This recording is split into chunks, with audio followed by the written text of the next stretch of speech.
Morning, everybody. Hope everybody's well. Happy Thursday for those that are here live.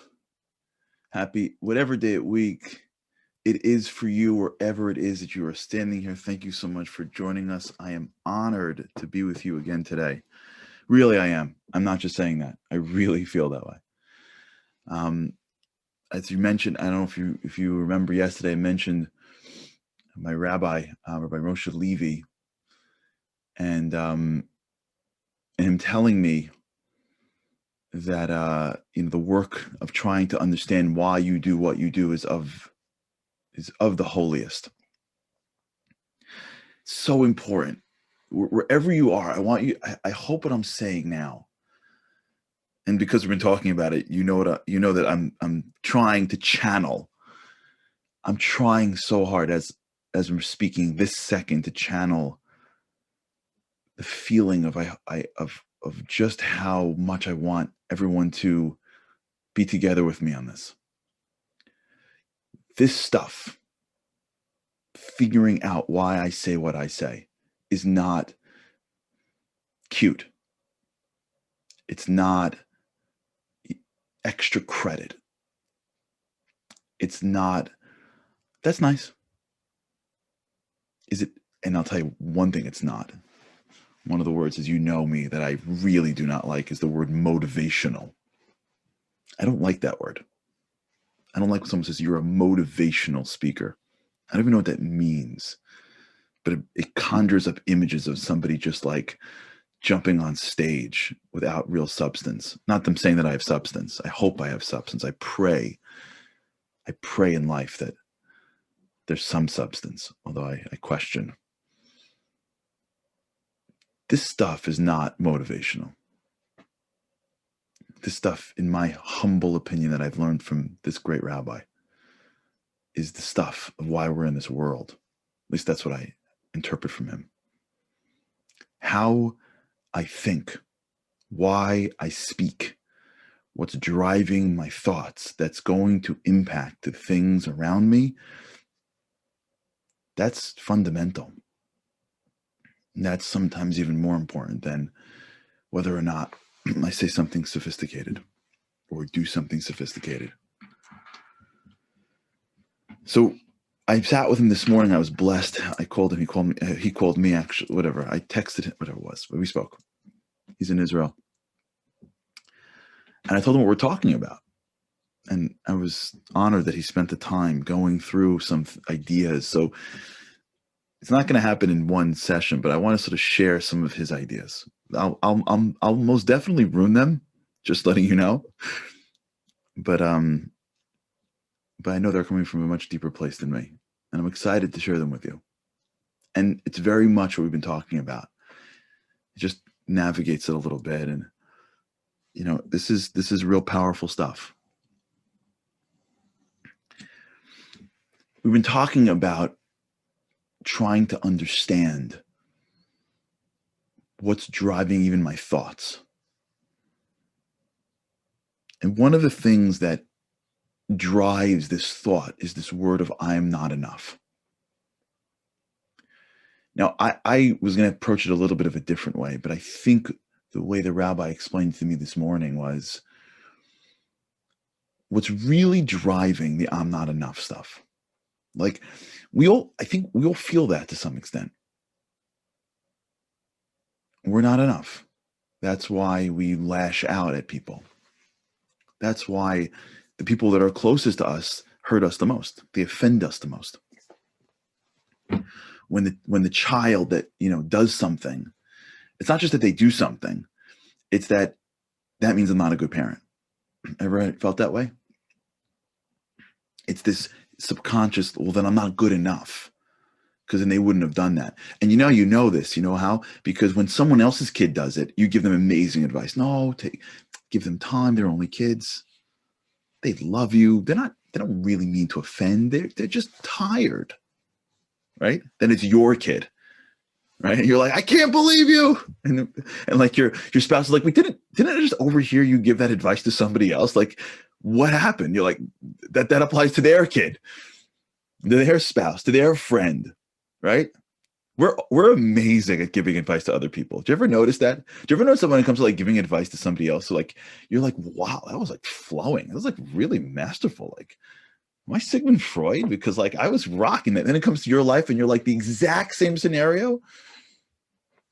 Why is that? I once heard this from David Pelkowitz, who's one of the great psychologists of our time.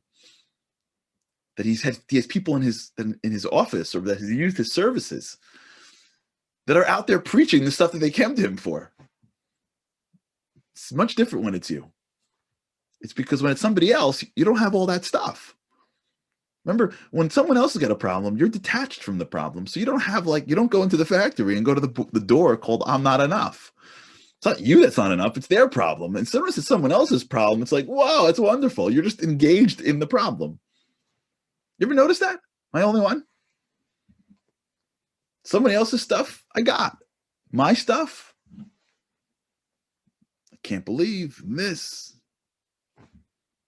Why is that? The answer is because it's nothing to do with you. It's nothing to do with you. It's someone else's stuff. And when it's nothing to do with you, you're not enough. You're not enough. See, here's where we're going. I was going to focus on not the concept of being not enough.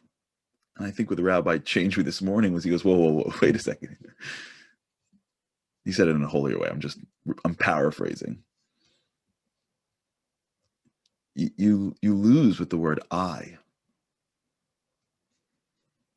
We lose because really not enough is a judgment on me.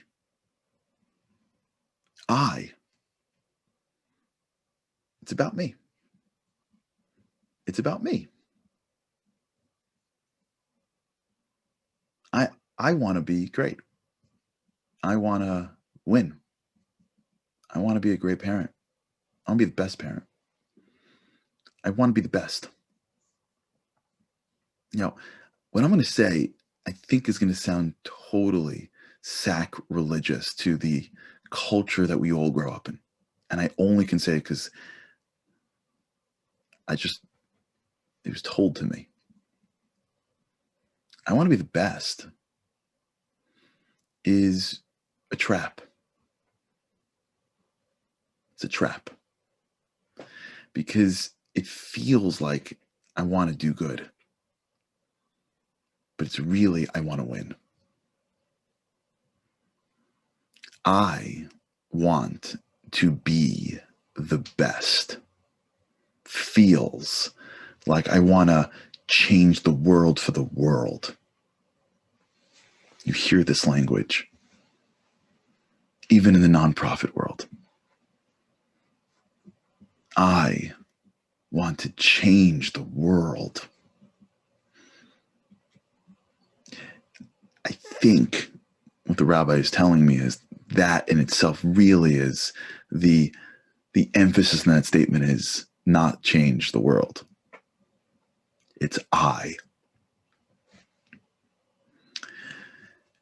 When we are thinking about, when we are judging whether I am being the best, and we recognize that we are not the best, the disconnect between wanting to win and seeing how far we are from the finish line is what bothers us. And you know how I know? Or do you know what I think is a litmus test? That's probably more accurate. When someone else is further along, it bothers us. If somebody else let's assume you see someone else's kids and they seem to be better behaved, it bothers us. Why? This is the big thing with screens today. Everyone's family looks amazing behind the screen because no one was there when mom yelled, if you move one time for this picture, I'm going to kill you. Everybody say cheese. You ever have that? Don't move. Smile. And you like, wow, this family just like walks in front of the rocks, all matching. I guess they woke up in the morning and they're all matching and they stood in front of this gorgeous, mountain. They must live in the most gorgeous area and they love each other so much that they just rolled out of bed and like put their arms around each other and just smile. They probably were smiling all day and said, Mommy, take another picture, please. And look at the sun and look how gorgeous. And yeah, you weren't there for the photo shoot. She has like a knife at their backs that if they move in the wrong way, she's like, and smile. 30 pictures later, and then a couple of filters. And then you look at it and go, look at this family. They have it all together. Why don't I feel like I have it together? I don't know, honey. There's something wrong with me. I'm telling you, I'm not a good parent. Something wrong with me. I don't know. I can't get it together. Look how beautiful that guy looks. He's so connected. Look how successful he is. Everyone looks so good. I am not the best. And I want to be the best. So I must not be enough. And that's the door. If we can go deeper into the door, for those who've been following for the past few days, I hope the parables are making sense. In the room of not enough, the center of that room is one big, huge I. It's me. Because I was told, expects, then when I don't get, achieve, accomplish, I feel that disconnect called not enough, and I come out of the room of not enough. And of course, I go to the negative sides. And when somebody does something and I say something, it's all stemming from that place. The goal is not, and this is hard for me to say, I'm telling you. It's hard for me to say this.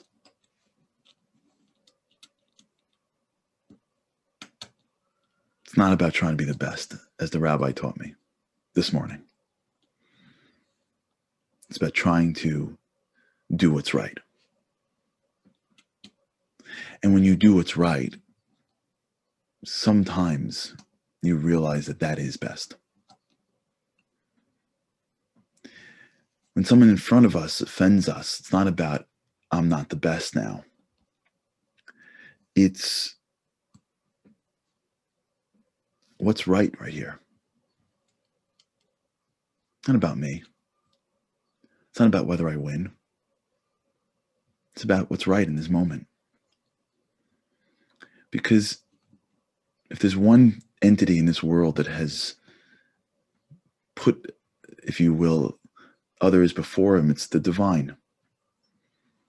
God created a world. He sustains us every second. And many people just wake up in the morning and disregard him or spit in his face. Human beings that have been around for 30, 40 years decide that they understand all of creation because it doesn't make sense to them. Human beings that have been around all of 16 years. You ever hear of a teenager saying, I'm an atheist? You ever hear this? I'm an atheist. I'm like, you're 16. You don't even know how to get around high school. Like, you can't even navigate two friends fighting. You're talking about understanding the entirety of whether there's a divine presence for real? Because you saw a soundbite on YouTube from like one of the crew. God doesn't zap that person. He hides. Let somebody else figure it out with them. They'll find me if they need me. It's not about us. It's about what's right. It's about why I'm here. It's about channeling to a source that is not bothered by whether everybody bows. When our goals are to do what's right and not to be the best, things change. We may not win sometimes because there may be somebody who no one will know but will benefit from our time. We don't step over the people that will allow us to step on them to get to the podiums that people will look at.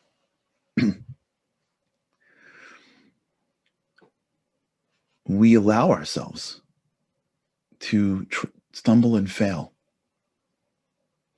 to receive when we want to always be giving, to give when we want to be receiving, because it's right.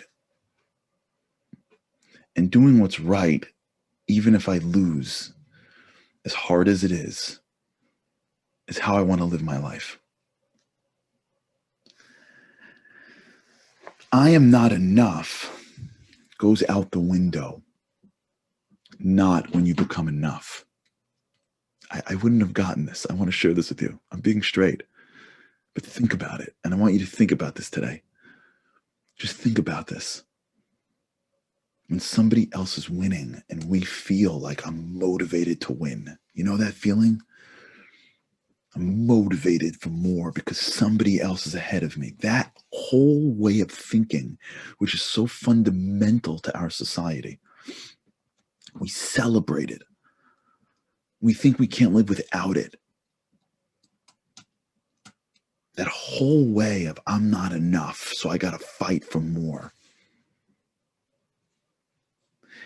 To diffuse that whole room of I'm not enough is not to become enough.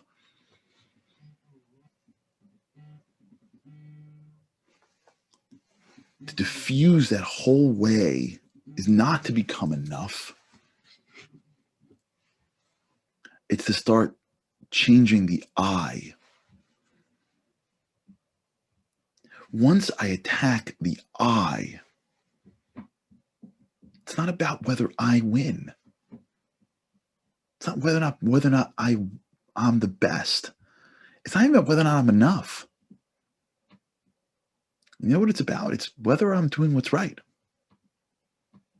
It's whether I'm in a situation and I have done the task that has been given to me, I believe, by the creator of humanity in this one particular moment. If that's what's best, great. And if that brings me certain life satisfaction, amazing. I'll take it. I'll take candy. If the food I'm eating tastes good, awesome. I get to diet, eat healthy, and it tastes good. That's a win.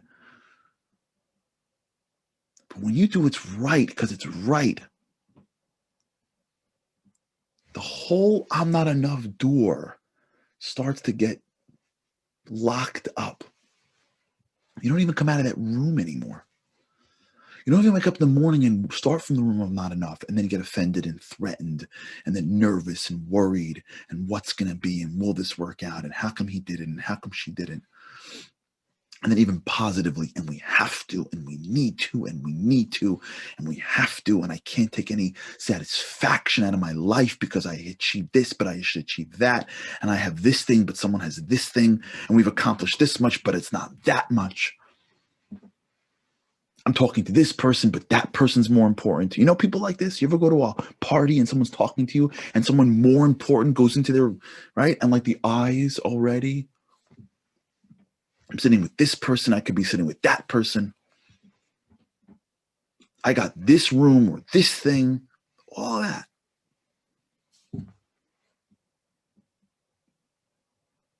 All that comes from the word I.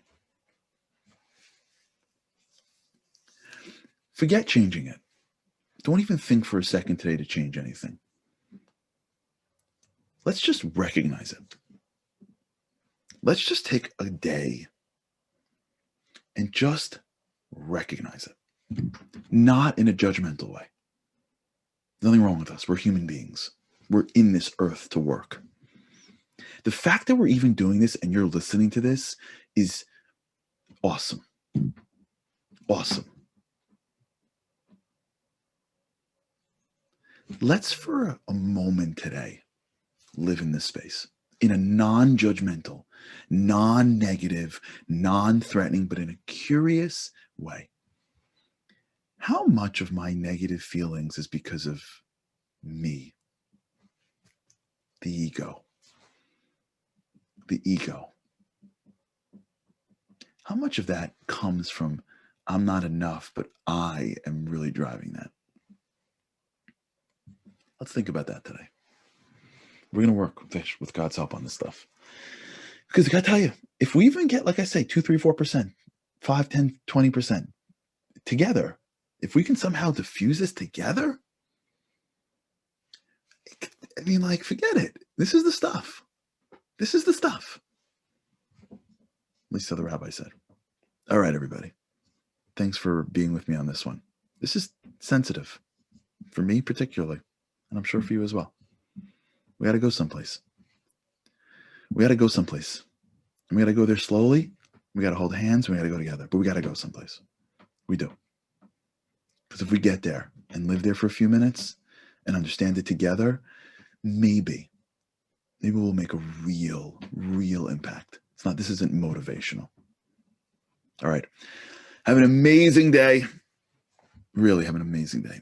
Thanks for being here. With God's help, I cannot wait to see you again tomorrow.